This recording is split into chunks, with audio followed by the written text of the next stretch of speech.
租屋经历。那年是大二升大三的暑假，因为先前的租屋处合同到期，我不得不寻找新住处。一天下午，沿着学校附近的巷弄走着，看到一名年过半百的房东正贴着招租启事。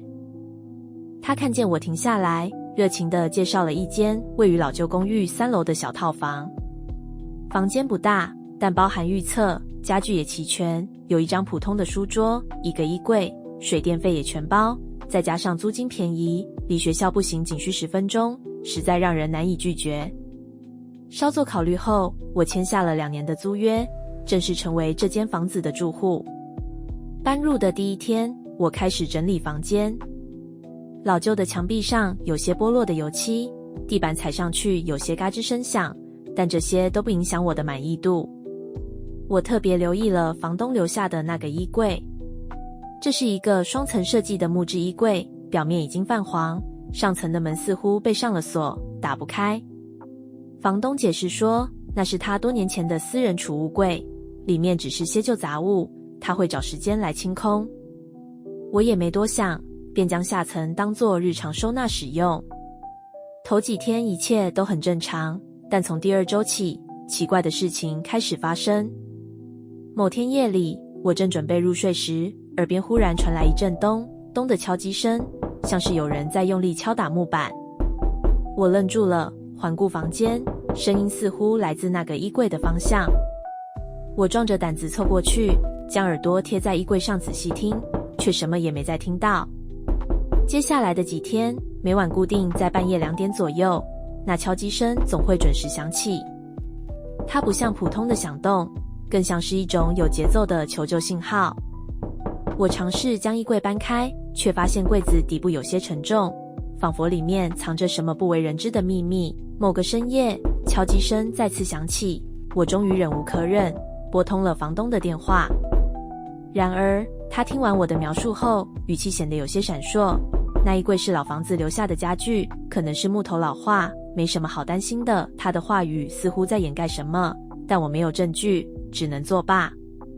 后来，我在与隔壁邻居闲聊时，无意间提到夜晚的异响。对方的脸色瞬间变得凝重，似乎被勾起了什么不愿提起的记忆。他低声告诉我，这栋公寓曾经发生过一起骇人听闻的刑事案件。多年前，这栋公寓曾租给一名男子。他表面上是一个安分的上班族，但实际上是警方追捕中的通缉犯。他将一名人质绑架至此，将人藏在那个双层衣柜的上层空间内，长期施暴，直到人质意外死亡，才被警方破门逮捕。据说，那名受害者在被发现时已经死于窒息，双手似乎还试图敲打衣柜内部求救。从那以后，这间房子便流传着灵异的传闻，尤其是深夜时分，总有人听到敲击声，就像那名受害者不甘的灵魂依然在试图逃脱。听完邻居的话，我内心的恐惧被彻底点燃。那天晚上，我打定主意熬到天亮后就搬离。然而，那个夜晚，敲击声格外强烈。我试图掩盖耳朵，但声音仿佛直接钻进了我的脑海，伴随着一阵压抑的喘息声。我忍无可忍，拿着工具试图撬开衣柜上层的门。但刚一靠近，整个房间的灯光忽然熄灭，四周陷入一片死寂。片刻后，衣柜传来更猛烈的敲击声，仿佛有人拼命拍打。我感到全身无力，直到第2天早晨的阳光穿透窗帘，才发现自己蜷缩在床角，一夜未眠。那天一早，我匆匆整理行李，与房东解约后便离开了那栋公寓。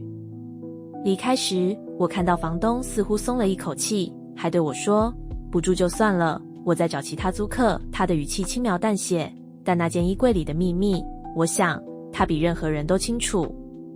几个月后，我在新闻中看到那栋公寓因老旧结构被拆除重建，而在施工过程中，竟发现了葬于衣柜背后墙壁内的骨骸。